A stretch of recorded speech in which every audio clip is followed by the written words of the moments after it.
Baik, Assalamualaikum warahmatullahi wabarakatuh. Waalaikumsalam warahmatullahi Waalaikumsalam warahmatullahi Oke, wabarakatuh. baik teman-teman semua, selamat pagi semuanya. Semoga selalu dalam keadaan sehat semuanya ya. Hari ini ada hari Jumat ya, hari libur dan saya akan melanjutkan materi tentang KMB2 ini dan saya akan menyampaikan materi yang ketiga ya dari yang saya sampaikan kemarin tentang penyakit endemik dan juga infeksi ya. Di Moka sudah saya setting untuk presensi, teman-teman mohon untuk bisa presensi untuk apa kuliah hari ini. Baik. Sebelum saya masuk di materi inti, saya ingin mereview sedikit tentang materi yang kemarin sudah kita bahas bersama-sama. Jadi ada HIV, HIV, dan ITP ya teman-teman. Nah, ini ada satu gambar yang menunjukkan dua perbedaan antara AIDS dan juga HIV gitu. Nah, banyak dari masyarakat kita yang masih kurang begitu paham tentang perbedaan keduanya. Jadi, sebagian menganggap kalau HIV adalah penyakitnya gitu ya, atau mungkin AIDS adalah virusnya. Tapi secara teori ini berbeda ya. Sudah kita sampaikan kemarin bahwa HIV adalah dia virusnya. Jadi, sumber penyakitnya atau sumber masalahnya gitu ya. Jadi ketika ingin mengatasi problem yang berkaitan dengan AIDS, berarti yang diatasi adalah virusnya atau masalahnya gitu. Nah, mengatasi virus ini pada prinsipnya adalah tidak bisa dengan tanpa obat. Jadi harus dengan obat ya, harus dengan medikasi dan harus dengan beberapa treatment yang itu memang bagian dari standar terapi dari virus kayak gitu ya, diberikan antivirus kayak gitu. Tapi selama ini masih belum ada obat yang benar-benar manjur untuk membasmi HIV sampai benar-benar 0% itu belum ada obat ya. Tapi kalau terapi yang dia sifatnya adalah apa sel gitu ya.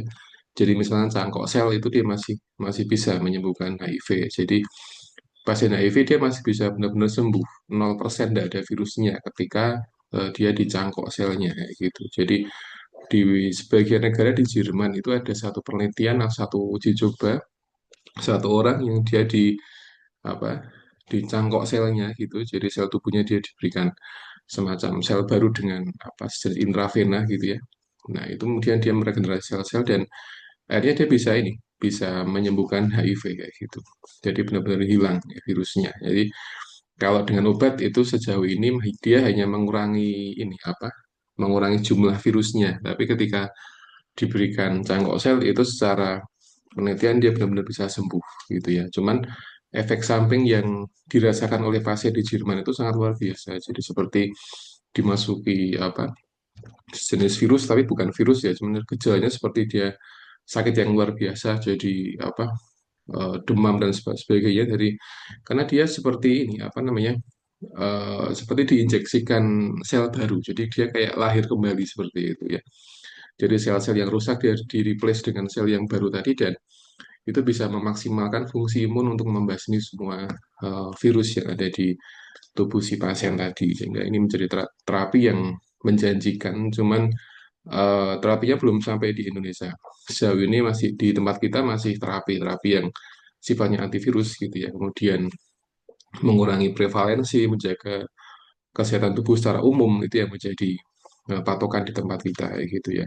Jadi HIV. Makanya seorang ketika kena HIV itu dia harus siap dengan semua konsekuensi ya gitu teman-teman. Jadi misalnya dia harus siap dengan kondisi penyakit yang belum bisa disembuhkan gitu ya. Dan HIV secara terus-menerus dia pasti akan menyerang ini, menyerang semua organ tubuh si pasien dari ujung kepala sampai ujung ujung kaki sehingga tidak ada yang bisa lepas dari virus HIV ketika dia sudah masuk di apa tubuh manusia ya gitu ya. Nah, ini prinsipnya kayak gitu. Jadi virus dia harus diterapi dengan antivirus, tidak bisa dengan antibiotik, tidak bisa dengan antiparasit, tidak bisa dengan anti jamur, tidak bisa, tapi harus dengan antivirus kayak gitu ya. Jadi namanya adalah antiretroviral virus kayak gitu. Ini terapi yang diberikan oleh kepada virus orang-orang yang kena HIV gitu ya. Tapi dia sifatnya hanya mengurangi jumlah. Dia mengurangi viral load-nya saja, mengurangi jumlah virusnya, tidak menghilangkan 0%, tidak ada. Jadi misalkan seorang dia minum obat antivirusnya itu dia overdosis itu tidak akan membunuh virusnya, tapi malah akan membahayakan si pasien tadi kayak gitu ya. Karena obat itu umumnya dia adalah toksin teman-teman, toksin ya. Jadi setiap obat bahan kimia yang kita makan itu obat kayak gitu, itu toksin. Ketika toksin itu dia memang sesuai dosisnya, itu dia bisa mengatasi masalah di tubuh kita. Tapi kalau toksin itu dia memang di luar dosisnya gitu ya, itu pasti akan membuat kerugian atau menimbulkan gejala-gejala yang negatif atau komplikasi ketika dikonsumsi di luar batas kayak gitu ya. Makanya tubuh kita masih bisa mentoleransi toksin yang dia jumlahnya sesuai dengan dosis kayak gitu. Jadi pada toleransi ya, karena dia bisa merilis atau membuang gitu ya, membuang sisa toksin misalkan lewat keringat atau lewat urin dan sebagainya gitu ya. Makanya kalau mungkin teman-teman di sini ada yang mungkin pernah konsumsi obat-obatan tertentu, itu biasanya keringatnya juga bau obat biasanya, pipisnya, keringatnya gitu ya. Jadi bau obat itu yang umum ya terjadi ya gitu ya. Karena pada dasarnya obat yang dikonsumsi pasien-pasien HIV ini ya dia memang obat yang sifatnya adalah membuat meracuni virusnya gitu ya. Meracuni virusnya sehingga virusnya dia keracunan. Ketika virusnya keracunan, maka dia tidak akan bisa menggandakan diri atau dia akan mengepres jumlah virusnya gitu. Tapi tidak bisa mematikan semuanya gitu ya. Nah, jadi hanya satu riset yang sampai hari ini masih menjadi pegangan dalam tata kelola HIV adalah virus cangkok sel atau stem cell gitu teman-teman. Ini HIV. Nah, AIDS adalah eh, apa gejala yang muncul gitu ya. Gejala munculnya biasanya tidak langsung terjadi ketika pasien kena HIV mungkin pagi gitu ya. Jadi misalkan hari ini 2025 Juni itu kan pasien kena 2025 ya Juni tanggal 27 gitu. Pasien dia ketika kena hari ini ya dia tidak akan muncul gejala minggu depan ya tidak akan karena virusnya tuh dia punya waktu atau punya masa inkubasi sehingga dia akan menggandakan diri sebanyak mungkin. Nah, ketika sudah banyak dan sudah mencapai batas yang dia inginkan, itu dia baru bisa menimbulkan gejala dari yang ada pada si pasien atau hostnya tadi ya gitu teman-teman. Nah, ketika muncul gejala, maka dia dikatakan sebagai AIDS. Makanya banyak pasien HIV yang dia belum bergejala. Nah, ini yang yang bukan agak sih, yang sangat-sangat berbahaya. Jadi dia sudah terinfeksi tapi nggak ada gejala. Ini yang agak yang lumayan ya, yang cukup membuat kekhawatiran kayak gitu. Sama dengan dulu ketika masa COVID itu ada pasien infeksi COVID tapi dia tidak ada gejala dan itu bisa menularkan gitu ya. Jadi banyak kondisi-kondisi penyakit yang dia belum bergejala tapi sudah bisa menularkan. Nah, gitu. Nah, ini yang menjadi perhatian kita. Nah, teman-teman ketika praktik di rumah sakit itu harus waspada yang berkaitan dengan penularan gitu ya. HIV dia penularannya adalah kalau di rumah sakit biasanya ya jarum antara jarum dengan eh, apa namanya darah ya gitu ya. Tapi ketika di lingkungan yang lebih luas ya mungkin terkait aktivitas seksual dan sebagainya. Tapi ketika di rumah sakit adalah waspada ada dengan jarum dan dengan darah pasien. Makanya kalau sebelum ke pasien kemudian atau mungkin diminta ambil darah dipastikan dulu nih pasiennya sakit apa, dia infeksius atau enggak kayak gitu ya. Ketika infeksius ya diminta menemani perawat yang mungkin sudah memahami tentang bagaimana ngambil darah yang ini ya yang aman bagi pasien-pasien yang itu memang lebih rawan gitu ya. Karena biasanya kalau pasien yang dia sakitnya adalah sakit yang biasa aja, tidak nular sama dengan pasien yang nular, itu biasanya lebih hati-hati ketika kita ambil darah pada pasien yang dia nular kayak gitu ya. Baik cara ngambil posisi jarumnya, kemudian cara kita mengambil darahnya, kemudian cara nutup jarum itu yang terpenting. Jadi pengambilan darah itu yang vital ada ketika nutup jarum yang sudah kita gunakan buat ambil darah. Kalau nusuknya mungkin tidak gitu riskan, tapi ketika sudah selesai nusuk, kemudian kita ambil spet jarumnya, nutupnya itu yang kita harus benar-benar hati-hati, gitu ya. Itu yang yang harus kita kuasai ketika ngambil darah ke pasien, kayak gitu. Beberapa mahasiswa ya, bukan di Bika Unima, itu ada yang kena jarum pada pasien-pasien yang dia eh, apa namanya eh, riskan atau menular gitu ya. Ada sebagian yang dia kecipratan darah di daerah mata, pasien nggak pakai kacamata kayak gitu. Nah itu yang harus diwaspadai sehingga ketika pasien-pasien atau mungkin panjenengan semua sedang di rumah sakit kemudian mengambil darah itu yang terpenting adalah posisi nutup jarumnya harus benar. Jadi jangan sampai kena ketusuk ini ya, ketusuk bagian jari atau mungkin yang lain itu sangat-sangat berbahaya gitu ya. Karena ketika sudah tertusuk jarum, Itu yang pertama biasanya adalah khawatir. Nah, khawatir itu mungkin akan mengganggu imunitas dan sebagainya, dan ini menjadi masalah di kemudian hari gitu teman-teman semua ya. Oke, HIV. Nah, ini yang sudah kita sampaikan kemarin. Jadi HIV itu identik dengan menyerang sel imun tubuh pasien yang namanya adalah CD4, CD4 gitu ya. Nah, CD4 itu diibaratkan dengan yang ini teman-teman, yang apa? Yang warna merah ini ya, yang warna merah ini. Nah, ketika dia jumlahnya itu tinggi, itu berarti nanti bisa dikatakan masih aman ya, tubuh si pasien. Tapi ketika sudah mulai nurun ngedrop, itu akan jadi masalah ya. Makanya pasien-pasien yang ya, dia baru kena HIV ya, baru seminggu 2 minggu, itu dia tidak akan muncul problem. Dia masih biasa aja kayak orang sehat kayak gitu ya. Padahal dia sudah terinfeksi HIV. Kenapa? Karena CD4-nya dia masih banyak, ya. Dia bisa backup imun tubuh si pasien. Yang kedua, virusnya masih belum begitu banyak. Dia masih proses menggandakan diri. Dia masih fotokopi virusnya. Jadi masih kerja keras untuk fotokopi. Sementara CD4-nya dia kadang sering kewalahan ketika virusnya dia semakin banyak. Tidak sanggup melawan lagi ya gitu. Nah, ketika tidak sanggup melawan selama waktu berbulan-bulan, akhirnya di waktu bulan yang atau mungkin setahun 2 tahun dia sudah mulai berkurang kadarnya atau jumlah CD4-nya.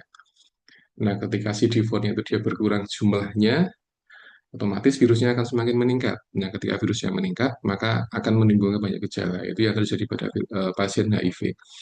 Nah, pasien HIV, pasien AIDS ya, yang sekarang sudah bergejala hari ini, itu bisa jadi dia kenanya 2-3 tahun yang lalu. Jadi mungkin tahun 2022, 2023, mungkin dia sekarang mungkin dia kena muncul gejala, tapi mungkin dia 2 tahun kemarin dia mungkin lupa, dia nggak habis ngapain dia mungkin lupa gitu ya. Apakah habis kena ketusuk jarum atau kena darah atau mungkin dia konteks apa berhubungan badan dengan orang yang tidak sehat itu ya, itu bisa menjadi masalah di kemudian hari ya, gitu. Nah, ini patokannya. Jadi teman-teman ketika menangani pasien HIV yang sekarang sudah terdiagnosa pasien AIDS kayak gitu, itu bisa diestimasi bahwa dia mungkin kenanya 2 sampai 3 tahun yang lalu kayak gitu ya. Nah, dia mungkin bisa kita tanya ini kenapa kenapa gitu. Tapi tadi ya, pasien harus disiapkan secara psikologis ya gitu, karena ketika dia sudah kena dan dia tahu kalau itu tidak ada atau belum ada obat yang benar-benar menyembuhkan, itu secara apa psikologis akan sangat-sangat mengganggu, dan tentunya ketika mengganggu itu punya efek yang cukup lumayan di apa sistem imun tubuh si pasien tadi gitu ya. Oke. Nah, HIV dia hanya menular di beberapa jalur ini, teman-teman. Hanya bisa menular lewat beberapa jalur. Dia tidak bisa menular lewat jalur yang lain. Yang pertama adalah dari jalur bawah. Ya, artinya jalur bawah itu ada 2 jalur, jalur depan sama belakang. Saya nyebutnya gitu ya. Jalur depan ini jelas ya, jadi hubungan badan, kemudian baik laki-laki atau perempuan dia tetap bisa menularkan, gitu ya. Jadi ketika berhubungan badan dengan orang yang dia positif HIV tapi belum bergejala, itu punya potensi untuk bisa menularkan kayak gitu. Jadi apa namanya? Ini yang menjadi perhatian di Indonesia seperti itu. Jadi suami istri, istrinya dia di rumah baik-baik saja ya, nggak aneh-aneh, suaminya yang aneh-aneh di luar. Atau mungkin sebaliknya. Jadi itu yang sering terjadi seperti itu di tempat kita gitu ya. Yang kedua adalah lewat jalur darah. Nah, ini yang apa namanya? Menjadi penularan gitu ya.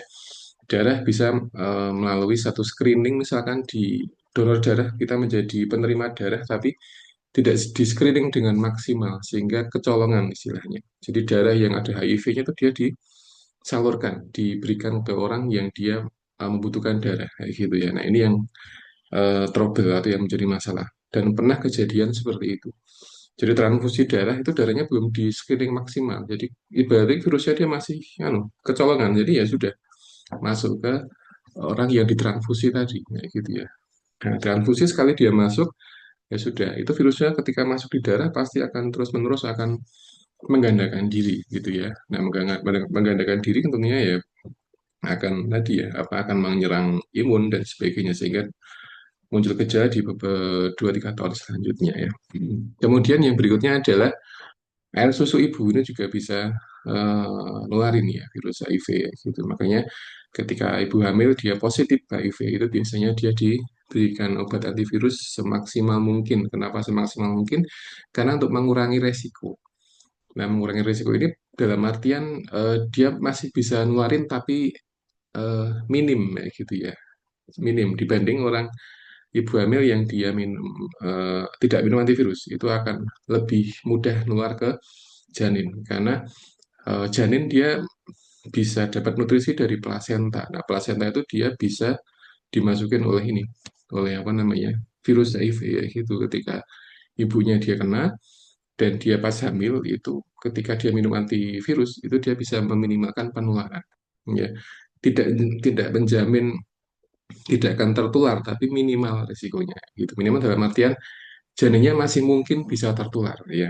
Nah, memastikannya adalah ketika janinnya lahir kemudian dicek dengan lab, darahnya diambil kemudian dicek lab kayak gitu ya. Nanti akan ketahuan apakah si janin bayi tadi dia kena atau tidak gitu ya. Nah, yang berikutnya adalah cairan apa namanya, preseminal itu maksud cairan yang keluar sebelum cairan sperma keluar kayak gitu ya. Ini mungkin apa, berkaitan dengan hubungan seksual teman-teman semua. Jadi ketika seorang berhubungan seksual itu sebelum sperma keluar itu ada cairan yang namanya preseminal tadi. Nah, itu dia bisa ngeluarin HIV.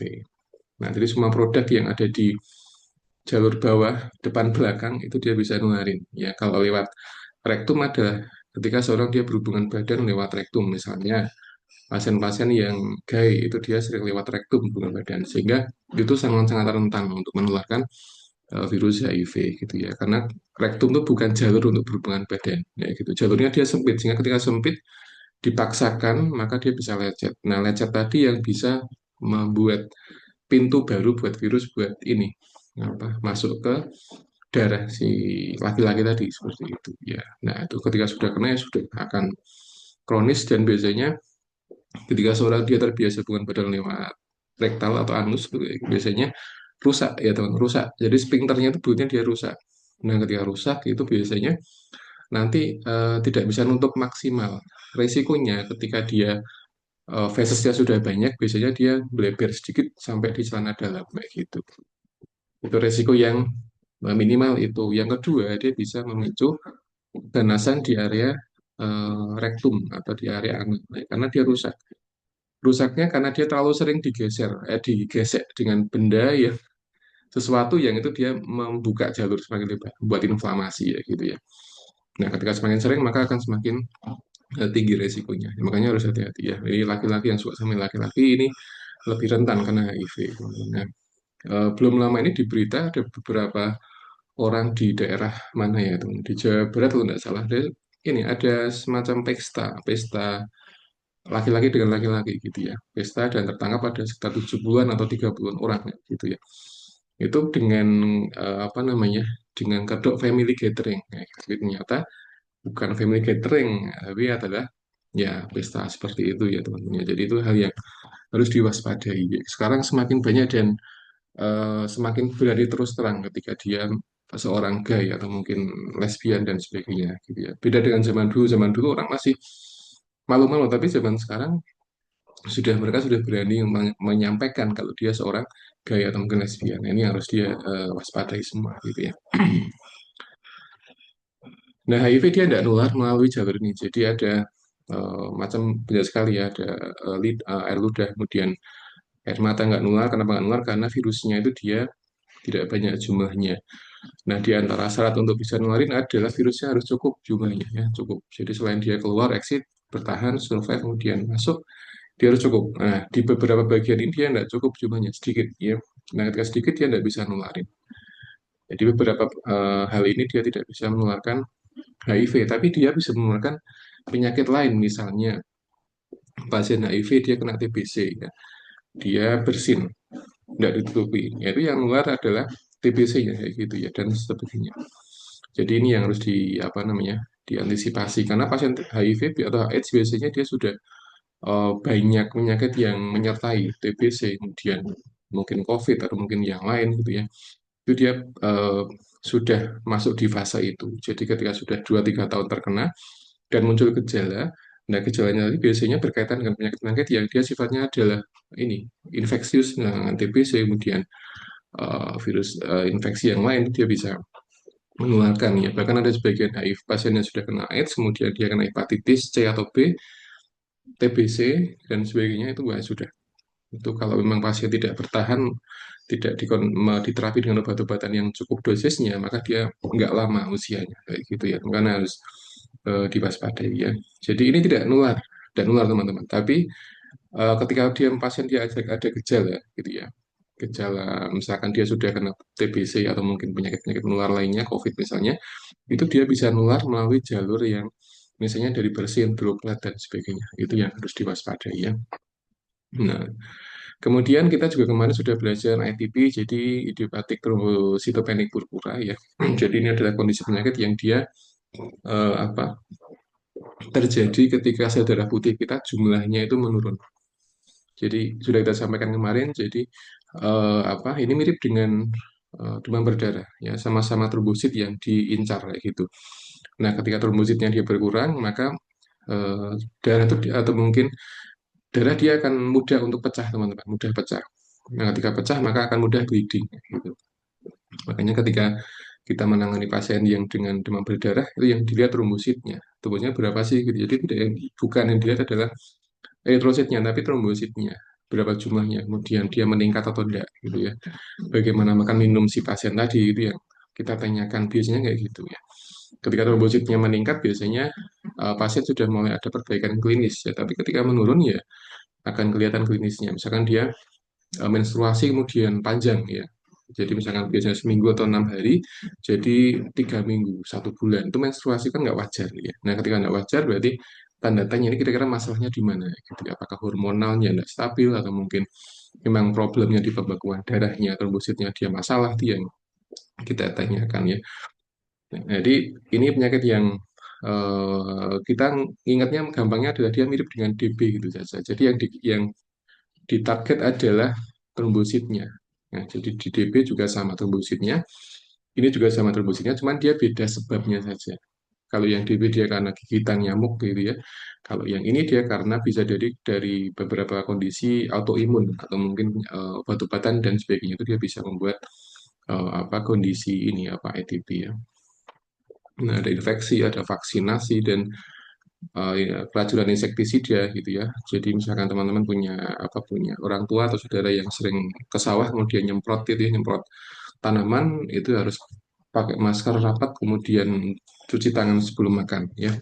Karena insektisida biasanya ketika beberapa orang yang kurang menjaga itu dia nempel di ini di kulit tangan kemudian dia makan bahasa Jawanya rowasan ya siang jam 12 makan dia makan dengan kondisi belum maksimal cuci tangannya sehingga masih banyak toksik insektisidanya. Nah itu kalau masuk di badan akan menjadi panjang ceritanya ya. Kayak gitu. Kemudian penyakit lupus dan kemoterapi, kemudian beberapa obat-obatan, ini dia bisa memicu kerusakan trombosit kayak gitu. Kemudian dehidrasi ya, makanya kalau dalam 1 hari ya paling tidak kita minum air putihnya sudah sesuai dengan kebutuhan ya. Misalkan ini satu rumus di antara banyak rumus dalam kebutuhan minum harian ada 30 sampai dengan 40 cc per kilogram berat badan kita. Jadi misalkan kita beratnya 50 atau mungkin 60 ya tinggal dikalikan 60 kali 30, 60 kali 2, 40. Jadi sekitar 1.800 sampai dengan 2.400 cc per hari. Minimal itu air putih. Jadi di luar makan, di luar dan sebagainya gitu ya. Kemudian trauma dan juga certain cancer gitu. Nah ini penyebab dari ITP teman-teman. Ya, harus kita waspadai ya. Nah seperti ini bentuknya. Ini ketika sudah menurun trombositnya dia akan mudah pecah ya, mudah pecah darahnya dan dia muncul di bawah kulit. Nah, ketika seperti ini ya dia paling enggak ini ada wound care ya, bersihkan dengan NaCl kemudian di kalau ada yang pecahnya agak besar ya diperban, ditutup dan sebagainya. Nah, ini akan jadi masalah pada pasien-pasien yang dia juga mengalami diabetes, sehingga jadi masalah. Makan susah kering, teman-teman, susah kering. Misalkan trombositnya dia sudah mendekati normal atau hampir normal, tapi dia punya diabetes, ini akan menjadi masalah. Masalahnya dia nggak akan kering lukanya, akan lama kayak gitu.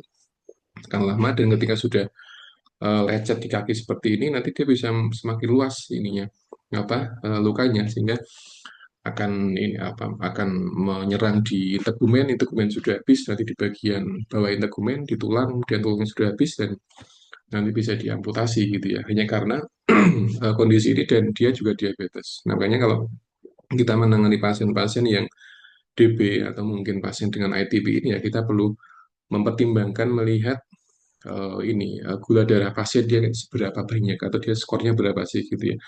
Karena kalau gula darahnya dia tinggi dan dia juga problem di trombosit, maka nanti adalah resikonya dia ketika bleeding itu akan susah untuk berhenti. Kalau di gusi mungkin mending, tapi ketika di kaki masalahnya.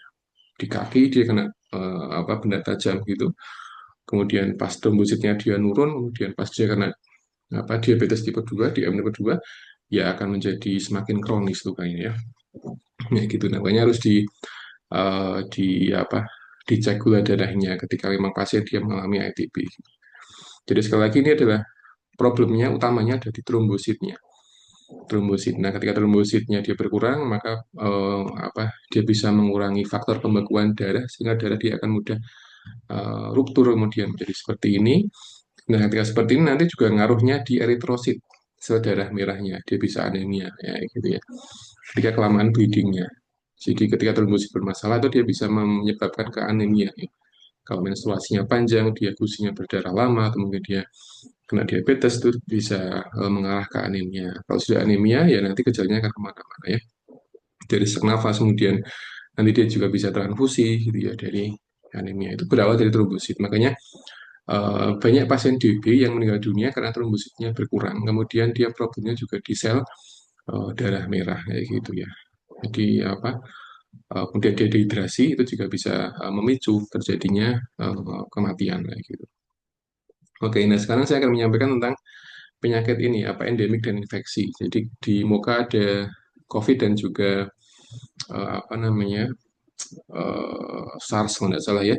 Tapi saya akan menyampaikan beberapa penyakit lain yang ini mungkin juga masih relate dengan endemi gitu ya. Oke. Nah, ada beberapa istilah yang mungkin kita harus pahami. Jadi ada endemi, ada epidemi, ada pandemi. Endemi itu adalah kondisi penyebaran penyakit yang dia masih lokal, misalnya hanya di dusun saja, hanya di desa saja, belum sampai daerah-daerah yang lebih luas gitu ya, itu endemi. Jadi misalkan di dusun X ini sedang wabah DB, itu berarti masih endemi. Sementara di tempat lain masih belum, itu namanya endemi. Jadi masih di skala yang paling kecil di sebuah lingkungan namanya endemi. Jadi prevalensinya mungkin sedikit, orang yang kena juga mungkin tidak banyak gitu ya. Itu masih bisa diatasi dan itu belum menyebar ke yang lebih luas ya. Nah, kemudian kalau yang epidemi dia lebih luas, kadar hanya di tempat yang lokal kayak gitu. Mungkin di beberapa kota, kecamatan atau mungkin kalau bisa lebih dikatakan ya negara itu bisa dikatakan sebagai epidemi kayak gitu. Tapi ketika pandemi ini ketika merata kasusnya di seluruh dunia kayak gitu. Sama dengan COVID kemarin dia mungkin awalnya dari endemik dulu, endemi kemudian enggak teratasi gitu ya, kemudian jadi epidemi, nggak beres juga pandemi akhirnya. Jadi sudah sampai global ya sampai di negara manapun itu ada kasus COVID sehingga ini menjadi pandemi. Tapi sekarang ya sudah nggak pandemi lagi ya, sudah nggak pandemi meskipun di tahun-tahun pas COVID itu tahun-tahun kritis, ya, banyak orang yang meninggal dunia, kaget gitu ya. Karena di tahun 2019 ke belakang itu masih belum ada virus yang seganas COVID, kemudian 2019 akhir ya atau 20 awal itu sudah mulai muncul virusnya, kemudian ya tadi ya karena banyak faktor tadi sehingga dia mudah nyebar kemana-mana gitu ya. Nah, ketika nyebar dan dia merata teman-teman, jadi merata. Kenapa merata? Karena bisa jadi dari orang yang sedang traveling teman-teman. Ya, karena di dunia ini kan banyak bandara ya, banyak bandara, banyak orang yang sedang jalan-jalan ke luar negara gitu. Itu yang bisa menjadi penyebabnya. Tapi kalau misalnya ketika sedang kena virus, kemudian orang itu dia mengisolasi diri di rumah, itu virusnya kemungkinan tidak akan menular. Tapi karena kondisi di tempat kita adalah bervariasi, ya perilaku orang dia bervariasi, maka dia bisa menular kemana-mana. Sampai negara yang paling pucuk di dekat kutub pun dia ada kasus corona, karena tadi dia traveling. Nah, manusia ketika traveling itu dia membawa sesuatu, nah virus tadi, sehingga virusnya dia kemana-mana, menyebar kemana-mana. Jadi virusnya dia numpang, tapi manusianya dia kemana-mana. Ini yang menjadi pandemi, jadi merata. Tapi sekarang sudah tidak lagi ya, tidak lagi meskipun di beberapa negara sekarang ada beberapa kasus COVID, tapi tidak seganas dulu. Kenapa? Karena sudah banyak yang divaksin.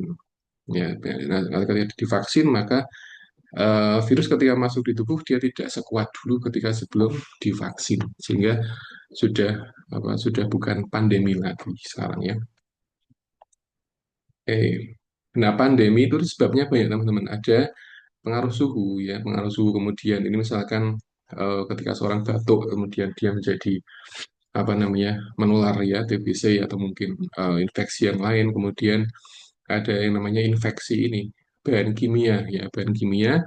Dan saya akan fokus di merkuri teman-teman, merkuri. Jadi di Jepang itu ada satu sindrom yang namanya Minamata. Minamata itu sindrom yang dia muncul ketika pasien dia menelan merkuri. Ya, merkuri itu apa?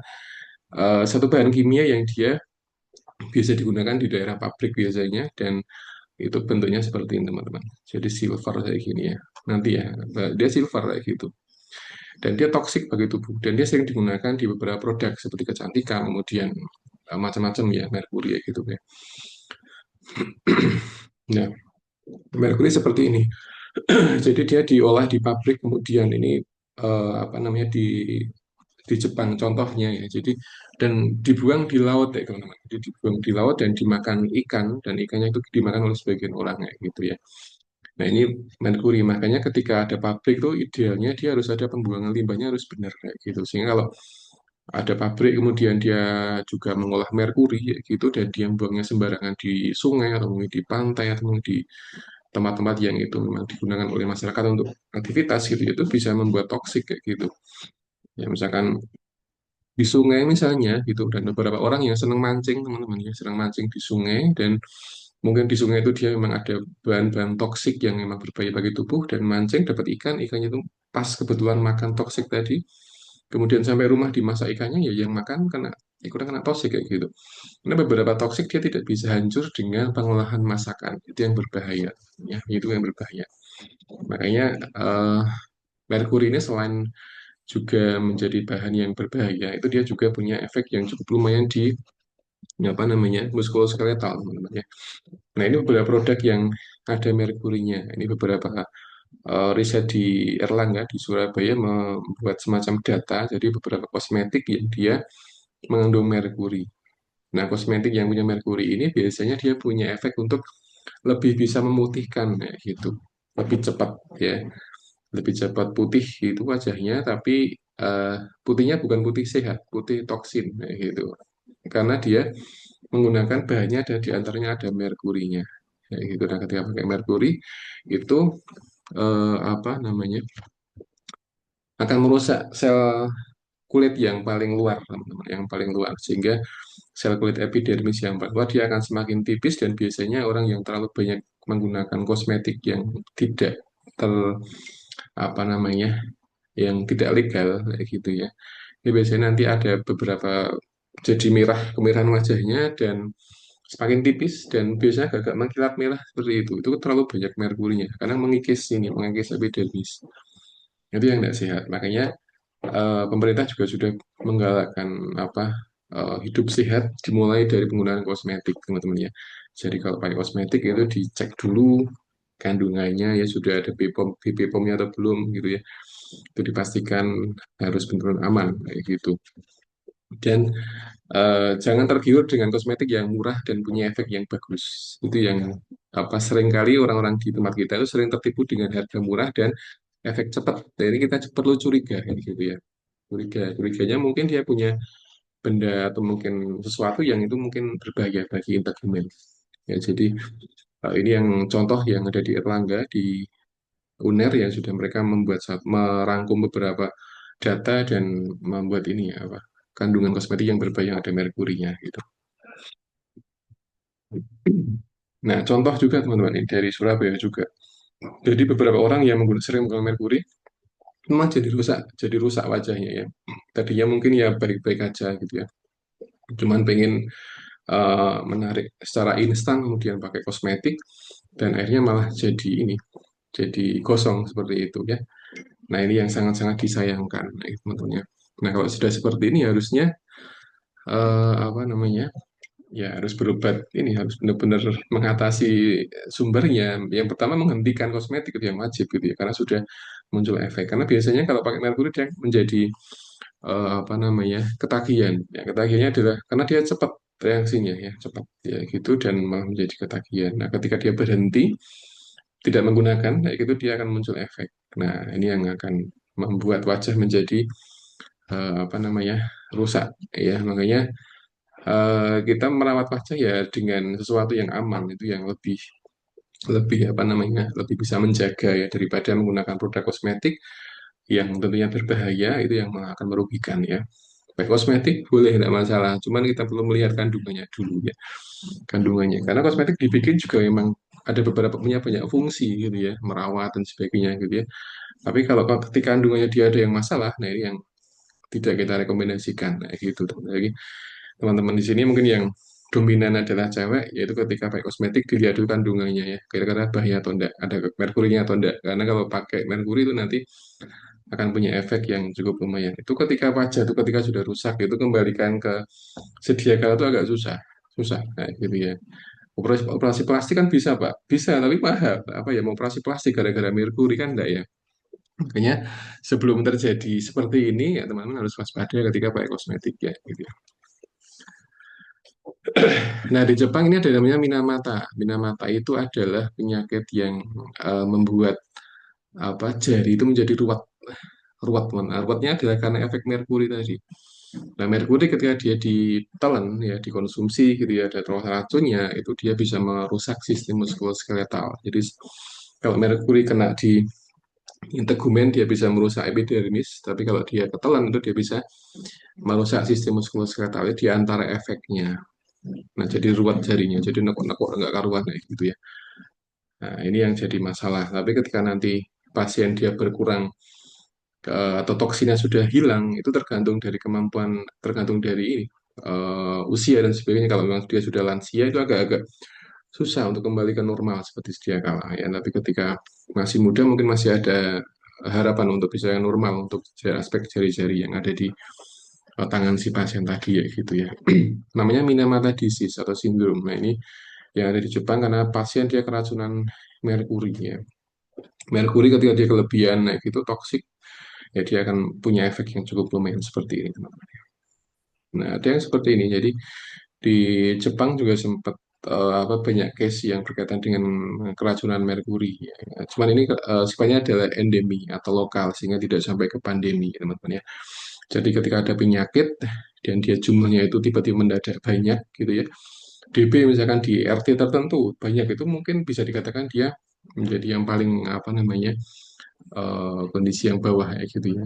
Yang tidak begitu menyebar kemana-mana. Tapi ketika sudah menyebar banyak dia bisa sampai di aspek pandemi ya.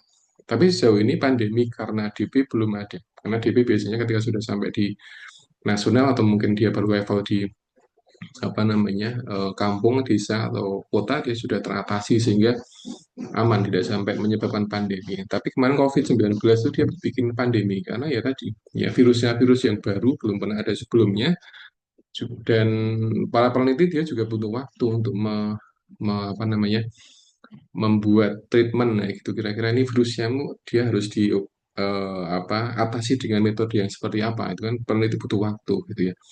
Jadi ketika butuh waktu setahun 2 tahun baru ada vaksin dan sebagainya baru diberikan kepada masyarakat setelah diuji cobakan di beberapa fase penelitian ya gitu. Nah ini yang harus diwaspadai. Nah merkuri seperti ini ya dia untuk apa namanya digunakan pada tensi ya teman-teman kalau di rumah punya tensi tensi yang itu raksa itu ya dia yang putih itu yang naik turun itu dia adalah merkuri ya gitu. Kemudian ditempel gigi ya kalau mungkin teman-teman pernah nempel gigi ini saya sudah pernah beberapa kali nempel gigi itu dia pakai merkuri tapi dosisnya sedikit dan tidak tertelan itu yang aman ya tapi ketika banyak dan sering dan tertelan itu akan berbahaya tapi kalau untuk fungsi-fungsi yang seperti ini insya Allah masih dalam kategori aman ya jadi ditensi kemudian di apa namanya tempel gigi ya gitu. Kemudian raksa, termometer raksa dia ada merkurinya, kemudian di lampu kalau di rumah teman punya lampu neon itu yang putih itu dia ada merkurinya kayak gitu. Makanya kalau lampunya sudah mati nggak berfungsi ya dan dia jangan sampai pecah kalau pecah karena kaki itu nanti merkurinya bisa masuk di pembuluh darah gitu ya. Tapi kalau sedikit ya nggak masalah. Tapi kalau banyak dan pas nggak sehat si orangnya tadi ya bisa muncul masalah gitu ya. Kemudian di kosmetik ya, skin lightening ini adalah pencerah kulit gitu ya, pencerah kulit ini juga ada merkurinya. Kemudian beberapa di daerah apa namanya tambang juga ada dan pabrik biasanya ya. Gitu.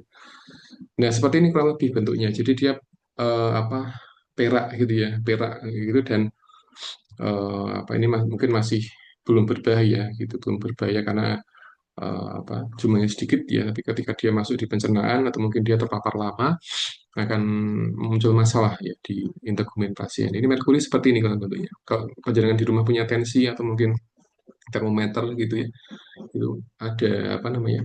Ada merkurinya. Gitu. Oke. Nah, kalau ngomongin pandemi atau virus ya ini kalau dilihat dari sejarahnya ini teman-teman ada banyak sekali kasus temuan-temuan di zaman-zaman dulu ya ratusan tahun yang lalu atau puluhan tahun yang berkaitan dengan penyebaran virus atau mungkin apa namanya mikroorganisme yang patogen ya teman-teman ya. Jadi ada virus Spanyol, ada Asian flu ya, ada Hong Kong flu, juga ada pandemic flu dan sebagainya, ada Corona 2019. Jadi ini perjalanan. Jadi masing-masing atau setiap dekade, setiap tahun tuh dia ada ini, ada apa virus. Jadi virus itu dia punya kemampuan untuk ini mengganti baju gitu ya, ganti baju, mengganti apa namanya fisik tubuh si pasien tadi ya, gitu. Sehingga apa kalau virus corona itu ada beberapa virus yang dia beda beda apa namanya beda bajunya ya tapi dia tidak berbahaya gitu. Jadi virus pada dasarnya dia satu makhluk yang bisa dikatakan dia ketika tipe yang satu dia sudah teratasi dia akan menggandak menjadi tipe yang lain, tipe yang lain teratasi akan menjadi tipe yang lain lagi, jadi polanya seperti itu. Makanya virus dia akan terus mencari ide bagaimana supaya bisa menyerang manusia gitu ya, menyerang manusia dengan beragam baju bentuk yang berbeda. Mungkin sekarang ada corona dengan tipe virus yang apa yang virusnya mungkin yang seperti sekarang, tapi mungkin ada tipe virus lain yang akan bisa menyerang manusia di kemudian hari. Karena virus akan terus apa namanya berinovasi dengan bentuknya gitu ya. Jadi virus saja bisa inovasi, manusia harus bisa lebih inovasi ya gitu. Jadi dulu belum ada virus COVID-19, kemudian ada dan orang penelitian membuat satu vaksin, kemudian terapi diberikan mending nanti akan ada virus lagi dan terus seperti itu. Jadi virus akan terus ada teman-teman ya. Jadi harus hati-hati dimanapun. Nah, endemi dan infeksi ini tidak lepas dari virus, kemudian bakteri, jamur dan parasit teman-teman. Nah, semua makhluk hidup ini itu dia harus diterapi dengan medikasi, dengan obat dan sebagainya ya. Jadi kalau ada pasien kena virus, kena bakteri, kena jamur, kena parasit, itu kalau dia minta, Pak, saya pengen terapi virus, bakteri atau ini tanpa dengan obat ya susah, nggak bisa, harus dengan obat kayak gitu ya. Obatnya bisa antivirus, antibiotik, anti jamur, ya, anti parasit itu ya. Dan kalau terapi-terapi herbal itu masih belum maksimal dalam mengurangi problem yang ada di sini, ada di virus misalnya ya, virus bakteri dan sebagainya. Dia masih ini apa, nggak maksimal sehingga tetap treatmentnya adalah dengan obat-obatan yang dia sifatnya adalah kimia untuk menyerang atau membasmi atau mungkin mengurangi jumlahnya, itu dia bagian dari tata laksananya ya. Kalau hanya gaya hidup saya kira tidak akan mengobati dari jamur parasit karena dia butuh sesuatu, butuh apa namanya bahan kimia yang dia bisa menyerang virusnya atau mungkin dia bisa mengurangi jumlahnya atau dia bisa membasmi sampai 0% tidak ada sama sekali gitu ya. Nah, infeksi itu ada tahapan. Jadi bakteri kita atau virus atau apapun yang masuk ke tubuh kita yang dia sifatnya bahaya, itu dia ada tahapan, teman. Jadi ada kontaminasi dulu. Jadi semua pasien, semua kasus yang berkaitan dengan pandemi itu semuanya apa, ada di fase kontaminasi. Jadi pertama harus terpapar dulu. Jadi virusnya harus masuk dulu atau bakterinya masuk itu baru namanya kontaminasi. Jadi kalau HIV, pasien karena HIV sekarang hari Jumat gitu ya misalnya, itu kontaminasi namanya. Nah, jadi belum sampai ke tahap infeksi, dia hanya kontaminasi. Jadi bakterinya hanya masuk. Dia baru buka pintu dan apa baru keluar masuk gitu ya. Dia belum mengadakan diri. Nah, ketika dia sudah masuk, dia tutup pintu, dikunci pintunya. Tahap kedua adalah kolonisasi. Dia multiplikasi, jadi menggandakan diri sebanyak-banyaknya gitu ya. Hmm. Apakah bakteri itu dia kawin, saya tidak tahu ya. Tapi dia bisa menggandakan diri, ya. Dia bisa, apakah ada jenis kelamin laki-laki bakteri, ada virus laki-laki, ada virus perempuan, itu saya nggak tahu. Tapi selama bakteri dia tidak punya jenis kelamin, dia bisa menggandakan diri sebanyak-banyak sesuka hati virus atau bakterinya, kayak gitu ya. Jadi baik TBC atau mungkin COVID atau mungkin infeksi yang lain gitu ya, itu ketika dia masuk namanya kontaminasi, ketika dia sudah masuk dia kolonisasi, dia menggandakan diri ya gitu ya. Nah, ketika semakin banyak jumlahnya namanya adalah critical kolonisasi. Ini adalah fase di mana sudah akan muncul gejala, mendekati gejala kayak gitu ya. Tapi ketika sudah muncul gejala, itu sudah dikatakan sebagai infeksi dan muncul yang apa yang sudah kita amati di banyak kasus ya TBC kemudian HIV gitu ya, dan infeksi yang COVID-19 itu juga kelihatan ini ya apa namanya tanda gejalanya karena sudah di fase infeksi gitu ya. Dan ketika infeksi ya mau nggak mau memang harus diberikan antibiotik teman-teman, tidak bisa didiamkan saja, harus ada treatmentnya, antibiotik antivirus gitu ya. Nah, ini yang gejala yang apa yang sering muncul pada COVID-19 ya, ada sakit kepala ya, kemudian apa namanya hidung mampet, kemudian sakit tenggorokan, kemudian batuk dengan sekutum, kemudian nafasnya sesak, pendek nafasnya, nyeri di apa muscle ya, atau mungkin di persendian atau di tulang, kemudian menggigil, mual muntah, diare gitu. Kalau yang berat ya demam tinggi, kemudian batuk darah, kemudian sel darah putihnya menurun ya, masih ingat trombosit menurun, gagal ginjal. Ini yang gejala yang berat. Kalau yang gejala-gejala yang ringan ya di sebelah kiri kita gitu ya. Jadi yang masih pusing gitu ya, ini gejala. Nah, ketika pusing itu berarti pasien dia sudah infeksi. Bakteri dia sudah kontaminasi, kolonisasi, critical kolonisasi, kemudian infeksi. Jadi bakteri sudah benar dia menggandakan diri sebanyak mungkin baru dia muncul gejala. Nah, ketika dia sudah masuk di fase severe berat ini, berarti bakteri sudah sangat-sangat banyak, sangat-sangat banyak sehingga dia menimbulkan gejala yang apa yang bisa dikatakan berat. Nah, ketika sepertinya akan butuh treatment yang lebih lengkap gitu ya. Kalau di apa di ICU ya diberikan ventilator dengan HFNC yang apa high flow nasal cannula gitu teman-teman ya. Ada apa yang tekanan tinggi gitu ya. Kemudian antivirus, kemudian medikasi dan sebagainya yang lengkap kayak gitu ya. Oke. Nah, ada beberapa evidence yang menyampaikan kalau virus COVID dia datangnya dari raccoon dogs, kayak gitu ya. Jadi dari rakun teman-teman. Kalau HIV dia disinyalir dari simpanse, tapi kalau COVID ini ada satu teori yang menyampaikan apa namanya dia mirip dengan penyakit yang ada di rakun dogs. Nah, ini bentuknya hewan seperti ini. Ya. Dan apa disinyalir itu datang dari Chinese, teman-teman, dari Cina gitu. Jadi beberapa data yang ini yang kita baca sekarang ini dia dari Chinese, dari Cina. Sehingga apa banyak teori, banyak hal-hal atau informasi yang memang menduga virusnya dari daerah Chinese seperti itu. Di awal 2020 ya, sebelum apa menjadi pandeminya.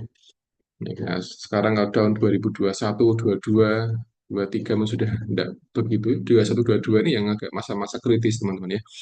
Banyak yang meninggal itu sangat banyak sekali ya. Di Magelang juga banyak sekali yang meninggal karena COVID-19.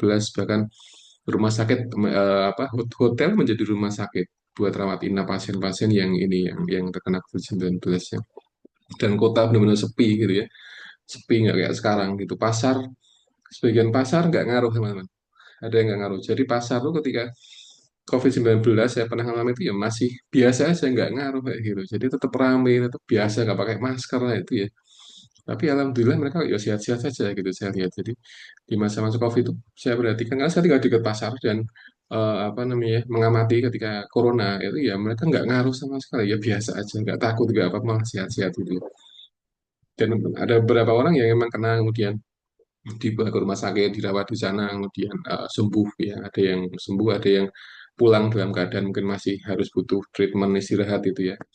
Dan akhirnya juga sembuh kayak gitu. Ada yang, mohon maaf, ada yang meninggal dunia kayak gitu ya. Dan yang meninggal sama yang tidak meninggal lebih banyak yang tidak meninggal ketika virusnya itu memang sudah teratasi dengan baik. Tapi secara teori memang dia berasal dari ini ya, apa namanya, eh, rakun gitu ya. Ini di sebagian teori mengatakan seperti itu ya. Sama dulu ketika kita belajar HIV ya dia dari simpanse, dari jenis monyet ya, gitu ya, yang membuat apa namanya HIV gitu ya, penularannya dan sampai sekarang pun jadi masalah ya. Makanya sudah pernah saya sampaikan kalau kita punya hewan di rumah, apapun hewan peliharaan kita itu dijaga kesehatannya karena kita tidak tahu hewan itu dia punya sesuatu yang mungkin tidak bisa disembuhkan ketika ada di manusia gitu. Nah, itu harus kita apa namanya perhatikan. Mungkin di rumah punya kucing, punya burung gitu ya, atau punya ikan, apapun di rumah, ayam atau sapi, kambing mungkin ada yang punya di rumah, diperhatikan kesehatannya gitu ya. Karena kalau hewan sakit kemudian dia pindah ke manusia penyakitnya, yaitu umumnya yang ada itu agak susah disembuhkan, sedikit susah disembuhkan. Ya, artinya bisa sembuh, tapi dengan waktu yang cukup lumayan lama, dengan gejala-gejala yang tidak seperti sakitnya umumnya manusia dan apa namanya eh, nular biasanya gitu ya. Nah, ini yang harus kita perhatikan. Oke, komplikasi COVID ini yang paling banyak bikin pasien meninggal dunia adalah pneumonia. Jadi infeksinya sudah sampai di paru-paru, kemudian mengurangi fungsi paru-paru, mengurangi fungsi artinya ketika infeksi ya paru-parunya akan kehilangan fungsi secara pelan-pelan, jadi kolaps kayak gitu ya, kolaps dan pasien tidak bisa nafas. Kalaupun bisa tuh ventilatoran, dilepas ventilatornya pasien sudah tidak bisa nafas. Ada yang tipe seperti itu, sehingga dipasang lagi. Oh, ketika dilepas apa eh, jumlah respirasinya dia berkurang drop pelan-pelan gitu. Tapi ketika dipasang dia nambah lagi dan seterusnya. Ada yang tipe seperti itu. Jadi itu harus waspadai. Kemudian penyakit respirasi akut ya, tiba-tiba sakit sesak nafas itu namanya akut teman-teman. Kemudian karena kalau orang sudah kena COVID biasanya dia tadi akut gejalanya ya, akut. Jadi tiba-tiba sesak, tiba-tiba aktivitas ringan di rumah, nyapu di rumah tiba-tiba sesak nafas padahal sebelumnya enggak sama sekali, biasa aja. Itu juga menjadi tanda ya. Aritmia, jadi nadinya dia nggak stabil kayak gitu. Jadi apa namanya? Nadinya dia tidak konsisten denyutnya ya. Polanya tidak konsisten. Itu mungkin kita bisa merasakan teman-teman kalau kita sedang tidak enak badan di rumah, masuk angin gitu, kita juga bisa melihat nadi kita, dicek nadinya di pergelangan tangan reguler atau enggak itu nadinya. Kalau reguler ya mungkin semoga enggak apa, tapi kalau tidak reguler itu menjadi tanda tanya kira-kira kenapa kayak gitu ya. Karena biasanya kalau orang yang tidak sehat biasanya nadinya dia tidak reguler kayak gitu. Sekalipun sakitnya ringan biasanya tidak tidak eh, reguler, tidak ritme untuk ini ya apa namanya nadinya. Ada jeda, ada enggak teratur gitu ya. Ada cepat tiba-tiba pelan, cepat pelan, ada yang seperti itu. Kemudian yang keempat adalah shock kardiovaskuler. Jadi kenapa shock? Karena jantungnya dia kaget. Kenapa kaget? Karena eh, oksigen yang apa namanya atau darah yang masuk di jantung itu dia tidak berkualitas. Kenapa tidak? Karena paru-parunya dia bermasalah. Sehingga pneumonia COVID-19 dia tuh virusnya dia masuk ke paru-paru, kemudian di paru-paru dia mengganggu suplai oksigen ke darah, kemudian darah masuk di jantung. Ketika di jantung darahnya dia berkurang oksigennya, jantungnya kaget. Kenapa kaget? Karena dia tidak akan tersuplai dengan nutrisi yang cukup sehingga kardiovaskular shock. Nah, ketika shock maka dia bisa aritmia, bisa gagal jantung dan seterusnya gitu. Yang kelima adalah gangguan apa namanya? Muscle. Jadi ototnya jadi sering pegel, sering gampang sakit kayak gitu. Itu virusnya mengenai fungsi dari apa namanya? Otot dan tulang gitu ya. Kemudian yang keenam adalah fatigue, yang ketujuh adalah gagal jantung. Ini adalah kelanjutan dari kardiovaskular shock-nya. Kemudian yang ke-8 multisistem inflammatory system incident. Ini terjadi biasanya pada anak-anak. Jadi infeksi COVID tapi pada anak-anak ya. Jadi sudah juga apa namanya case-nya cukup banyak kayak gitu dan menjadi problem di kemudian hari ya. Diagnosanya kalau dulu itu pakai rapid test ya, ada swab ya, rapid test itu yang apa yang dilakukan. Jadi ada rapid test yang cepat sekian waktu dia sudah kita tahu hasilnya. Swab dia butuh waktu juga ya. Sebelum pergian kemana-mana biasanya di swab dulu sebelum naik kereta, naik pesawat. Nah, kalau naik bis, naik angkot tidak di swab ya.